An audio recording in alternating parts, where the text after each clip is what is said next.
Hello everyone, this is Joshua. This is part 3 of the latest new developments on UMass Amherst Athletics as well as UMass Amherst Equal Opportunity and Diversity / Title IX Coordinator, or should I say Deputy Title IX Coordinator, excuse me. As always, I'm protected by the First Amendment, freedom of speech, and this video cannot be used or held against me. I also have to give everyone a content warning about this video because some of the stuff I say may be triggering, as well as other things, so I'll try to keep it low and stuff. And also, viewer discretion is advised. And I'm going to try to keep it, no less than 15 minutes. Yeah, 15 minutes max or less. So let's start from here. In the previous video, I said I was going to talk more about the Deputy Title IX Coordinator from Equal Opportunity and Diversity. As I was saying, this so-called Deputy Title IX Coordinator from EO&D, it seems to me that UMass Athletics reported concerns about my interactions with student athletes, cheerleaders, coaches, and personnel. They did, but it seemed to me they came up empty and found nothing. And the way this Deputy Title IX Coordinator is doing, it seemed to me that she knew I was being wrong and slandered by UMass Athletics. She knew that I was being plotted against by UMass Athletics. Yes, I'll say it again, UMass Athletics was plotting against me. And this is one of the reasons why I stopped going to the games. Because I've learned that UMass Athletics can do a lot of shady things to people. Yes, they're known to do shady things to people.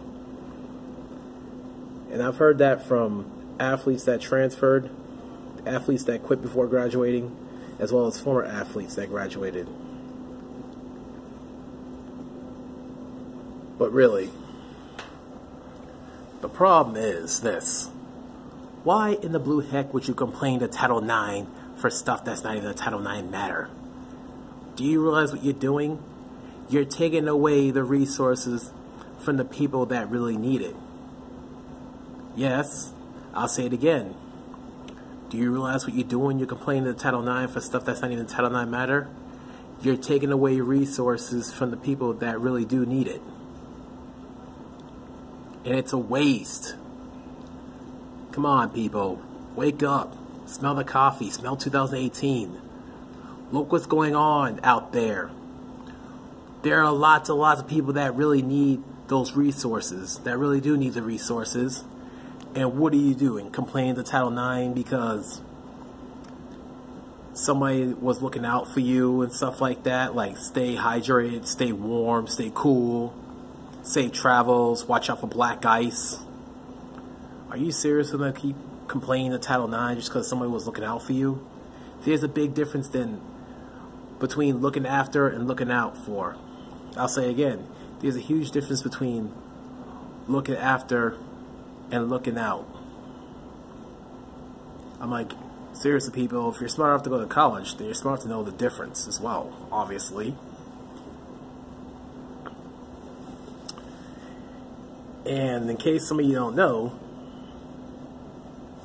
UMass Amherst has the most Title IX investigations than any other public and private college and university in the nation, and possibly the world. I'll say it again. In case some of you are not aware, UMass Amherst has the most Title IX investigations than any other public or private college and university in the nation, and possibly in the world.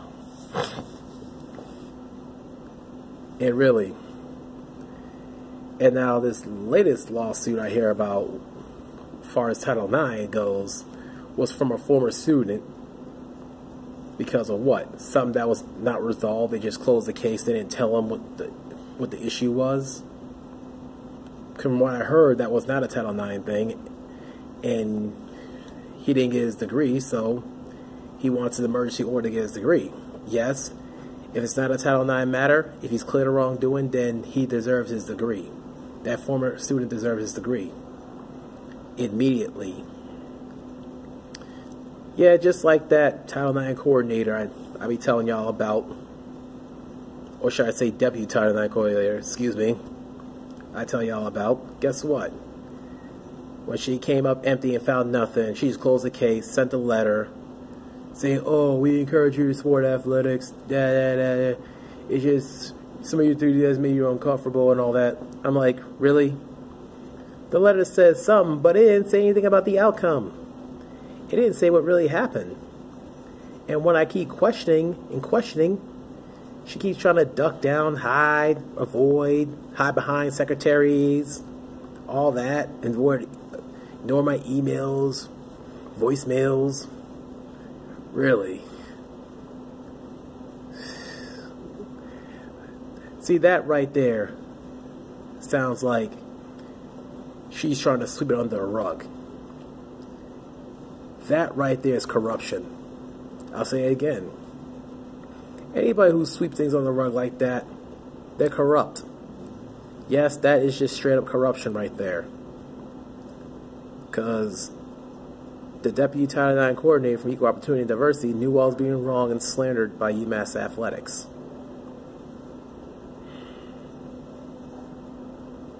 And she's just trying to sweep it under the rug. That's just terrible right there, because hello, going through all that for no reason and don't even want to tell me the outcome. Really, man. You know, something's gonna have to change around here. And I think, you know, the investigators who was investigating UMass, I hope they're watching this video. Because really, if there's something about me, I have a right to know the outcome of it. Everything. I want to know if I've been cleared of wrongdoing or not. I want to know who's right, who's wrong. I'm like, that's the so-called investigator's job. But it's also the job to protect UMass from lawsuits. Do you know what keeps getting UMass in trouble with lawsuits? A bunch of things. Assumptions, making assumptions, not handling cases properly, cover-ups, you name it. Because back in January 2017, Northampton District Court forced UMass to pay a settlement to a former employee that was being sexually harassed by her boss. Do you know why the university was forced to pay a settlement as well as the former boss of that former employee? Because the university should have known about the hostile environment and they should have took appropriate action, but they failed to do that. So yes, they were forced to pay a settlement to the former employee. I don't know that amount's enough, but that's really up to the courts. But from the last I heard, the lawyer's trying to overturn that verdict, but I don't think the court overturned it. I don't know. As far as I know. But really, these colleges need to stop trying to get out of taking responsibility, because they need to learn this. Anything that happens on campus to a student, employee, or visitors, the university is reliable.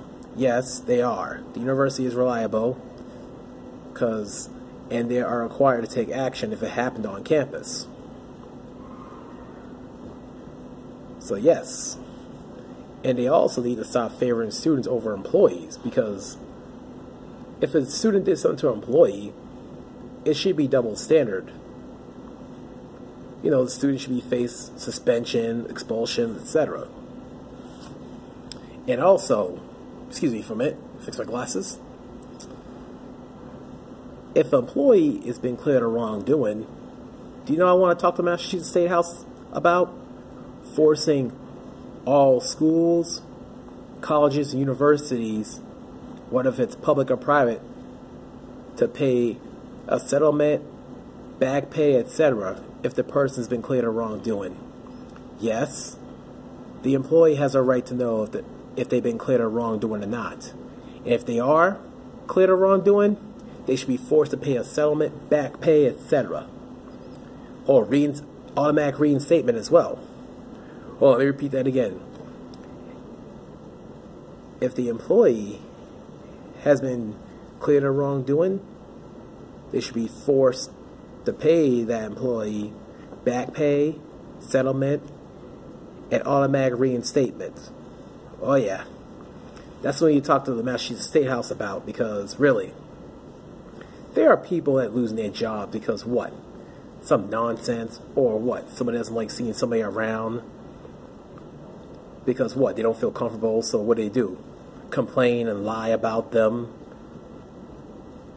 Just like I said in the previous videos, it's okay not to like somebody, but it's not okay to lie on them by saying, "Ooh, I don't feel comfortable." Or what? Do that because you don't like seeing that person working there. You like seeing a person working this. You don't like seeing that person get that position for a job or anything like that. Or what? You like seeing them on what? TV. You like seeing them what? In a student section at a sporting event. Grow up, people. If you don't like them that much, seriously, go somewhere else. Sit somewhere else. Go to another room.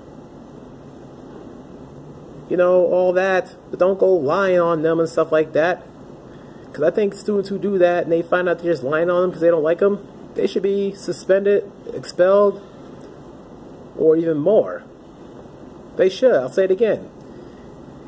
Anybody who's caught just lying on somebody because they don't like them should face disciplinary action like suspension or expulsion. Yes, they should, because this has got to stop. Because, like I said, complaining to Title IX for stuff that's not even a Title IX matter, not only it's a waste, it also takes away from people that really do need it. Because, yes, a lot of people tend to do that at UMass Amherst. I'll say it again. A lot of people tend to do that kind of stuff at UMass Amherst, both students and employees. I'm not saying all of them. That's just the truth. They're always looking for reasons to bitch about. Excuse my French, but that's what they do. And I know I've been calling the UMass head cheerleading coach a snob. Well, yeah, I should stop saying that too, because really, that just makes me just as bad as that coach if I call her a snob. But, you know, but seriously, if that coach continues to be like that to people for no reason, especially if they say welcome to UMass Nation when you first got the job, people are going to call her a snob, especially a former USA cheerleader. But anyways, I just want to let everyone know that that's the reason why I stopped going to the games, because UMass Athletics was trying to plot against me by complaining to Title IX for stuff that's not even Title IX matter. Now hold on. I'm not saying you shouldn't go to games, but I'm just speaking the truth. They might deny it. They'll try to. I know they'll for a fact going to try to twist it up, but I'm not talking trash. I'm talking truth. They took away a lot of resources from people that really do need it. That's what UMass Athletics did. So that concludes for part 3. To be continued. Please like, share, subscribe. Protected by the First Amendment, freedom of speech, and this video cannot be used or hold against me. So stay tuned for part 4. Thank you.